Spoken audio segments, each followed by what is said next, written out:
Bonjour. Aujourd'hui à l'Urbain, nous avons rendez-vous avec Sir Wilfrid Laurier.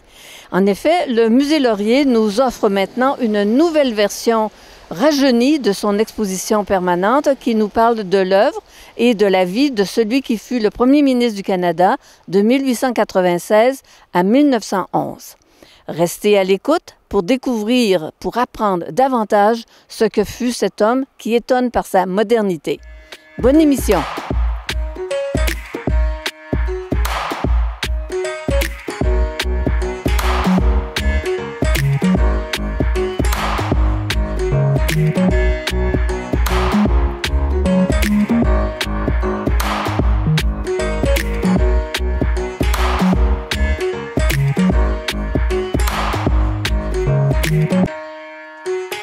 Alors, je suis présentement avec deux des principaux artisans du renouvellement de l'exposition permanente du Musée Laurier.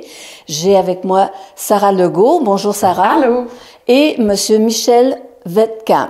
Exact. Bien dit. Bon, bravo. Bien, Allô. Alors, une exposition permanente dans un musée, son nom l'indique, c'est fait pour durer. Mais qu'est-ce qui est l'élément déclencheur qui dit, bon, ben là, maintenant, il faudrait dépoussiérer ça un peu puis remettre ça au goût du jour? Comment ça s'est passé dans votre cas? Bien, habituellement, une exposition permanente, là, c'est entre 5 et 10 ans maximum. Donc, même si on dit que c'est permanent, il y a toujours une fin de vie là, à une exposition. Puis nous, dès que je suis arrivée en poste en 2018, mon ancienne directrice, Madame Fortin, elle nous a mentionné, ben là, il va falloir commencer à travailler sur une nouvelle expo permanente parce que celle qui était là avant, je pense qu'elle avait à peu près 20 ans. Okay. Donc, elle avait fait son bout de chemin. Il était temps de shaker un peu ça. Puis, notre objectif à nous, c'était vraiment de montrer des nouveaux objets puis une nouvelle vision de Wilfrid. Donc, pas juste Wilfrid, l'homme politique, mais Wilfrid, l'ami, l'amoureux, le voisin, le journaliste. Donc, vraiment venir mettre toutes les facettes de cet homme-là qu'on connaît comme premier ministre francophone. Donc, c'est vraiment chronologique. On parle de la naissance de Wilfrid, ses origines, puis on a vraiment un circuit chronologique qui se rend jusqu'à sa mort. Puis, à travers ça, ben, on va parler, oui, de sa carrière politique, mais aussi de sa carrière en tant que journaliste, aussi de ses amis, de sa femme Zoé. Donc, on a vraiment tout cet espace-là, puis on déambule dans la salle où on va venir voir un espèce de mélange de textes, oui, mais surtout d'objets, donc les objets véridiques qui ne se retrouvent pas au rez-de-chaussée, puis beaucoup de cartels aussi. Donc, chaque objet est identifié pour vraiment permettre aux visiteurs de tomber en amour avec ce qu'on présente là.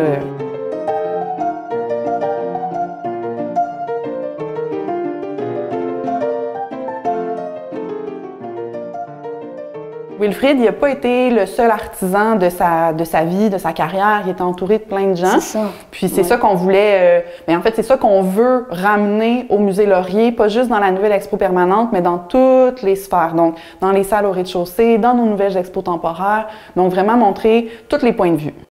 Au niveau de l'exposition, est-ce que vous avez chacune, un coup de cœur? Quelque chose que vous dites, ah, ça, moi, là, mon Dieu, je savais pas que ça existait ou je suis contente de présenter ça. Est-ce qu'il y a quelque chose qui vous intéresse, enfin, qui vous a touché de particulièrement? Oui, mais je peux peut-être commencer. Là. Moi, en fait, c'est la première fois que je pouvais vraiment fouiller dans nos réserves, trouver des objets. Il y a une centaine d'objets au total, photographies incluses. Puis moi, mon coup de cœur, c'est quand on est tombé sur une feuille du cercueil de Wilfrid. Donc, quand Wilfrid a été exposé, il y a eu un cortège funéraire. Puis les gens, ils aimaient tellement Wilfrid qu'ils volaient les fleurs du cortège quand ils se promenaient dans les rues d'Ottawa. Puis Zoé, sa femme, a réussi à en conserver une petite feuille bleue qui est exposée. Zoé, quand elle est décédée, elle l'a donnée à Bella Gauthier, une amie du couple, qui nous l'a donné au musée. Donc, on a cet objet-là qui est quand même unique. Il a passé dans les mains de Zoé. Oui. C'est sûr qu'on a beaucoup d'objets qui lui appartiennent, qui appartiennent à Wilfrid aussi, mais je trouve que cet objet-là, la symbolique autour de cet objet-là est vraiment forte. Puis, il y a une charge émotive. Oui, c'est ça, exactement. Qu'on ne trouve pas, par exemple, dans sa serviette dans laquelle il déposait ses documents. Là. Non, c'est ça. C'est vraiment, c'est quelque chose de plus émotif. C'est un mari, une femme, c'est la fin de tout ça. C'est vraiment super, super touchant. Puis c'est le legs aussi politique à travers tout ça qui est témoin dans un tout petit objet qu'on peut exposer. Ouais. Okay. Et vous, Michel, qu'est-ce qui vous accroche davantage dans cette exposition? Mais moi, j'aime le mur, la ligne de temps ici. Okay. Ça, c'est quelque chose qu'on a travaillé ensemble à partir de rien. Donc, il y a plusieurs éléments que j'aime beaucoup, mais je suis particulièrement touché par les gens de cartes postales qui sont un peu coquins.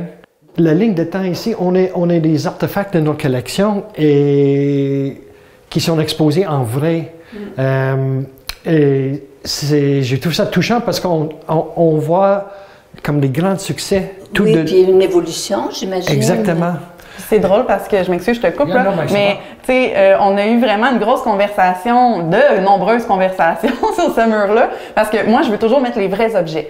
Je trouve que c'est important qu'on présente les vrais objets. C'est sûr qu'il y a tout le temps une question de sécurité, une question de conservation, une question aussi quel objet on met. C'est un petit mur. Donc, on a vraiment eu plusieurs conversations avec Michel, avec Audrey, notre technicienne aux collections, pour savoir comment est-ce qu'on allait présenter les objets.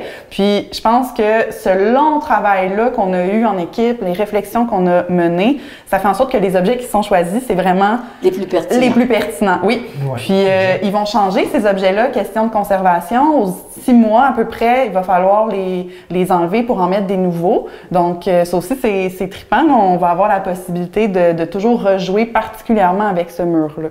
Wilfrid Laurier, il a été premier ministre du Canada pendant presque 15 ans.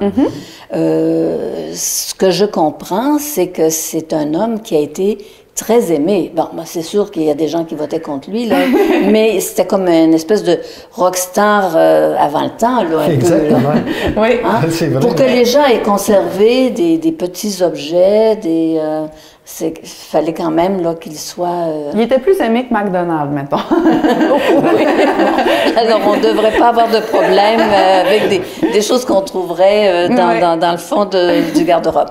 Mais il y a toujours l'autre côté de la médaille. Hein? Puis on a voulu ramener ça dans l'exposition aussi. Wilfrid n'est pas tout blanc. Aujourd'hui, en tant que jeune professionnel de 2023, ben on peut avoir un regard critique sur les positions politiques que Wilfrid a passées à l'époque. Mais à l'époque, c'était normal. Donc, on essaie d'amener ça aussi dans l'exposition, là, cette nuance-là. Avoir un esprit critique. Oui, c'est ça, exactement. De la même manière, oui, Wilfrid était très aimé, mais il y a beaucoup de francophones qui le trouvaient trop anglophone, puis il y a beaucoup d'anglophones qui le trouvaient trop francophone. C'est ça. Donc, il y a cette dualité-là dans la carrière politique de Wilfrid qu'on veut vraiment, là, amener ici. Là. Même chose, c'est un homme qui vient des campagnes, qui n'a pas été élevé dans la ouate, mais pourtant, il a fait son chemin, puis il a transigé avec plusieurs grandes personnalités de ce monde, la reine Victoria. Donc, oui, c'est quand même extraordinaire parce que, tu sais, on est dans le tournant du 20e siècle, qu'un francophone arrive à un niveau aussi élevé. Ben, enfin, c'est le niveau suprême. Être le premier ministre, après ça, là, c'est Dieu, là. Ou... le pape, c'est Dieu. Donc, mais c'est quand même impressionnant. Je pense qu'il y a de quoi être fier d'avoir ce monument-là, dans les deux sens du terme, ici, à Victoriaville, Arthabasca. Oui. On va rendre à César ce qui appartient à César. Maintenant, peut-être pour terminer, nous donner quelques informations. Qu'est-ce que l'été nous réserve, là? Qu'est-ce que vous avez pour nous pour les mois qui viennent, là? Je pense que vous avez une exposition sur les caricatures. Oui. En fin de semaine, le prochain.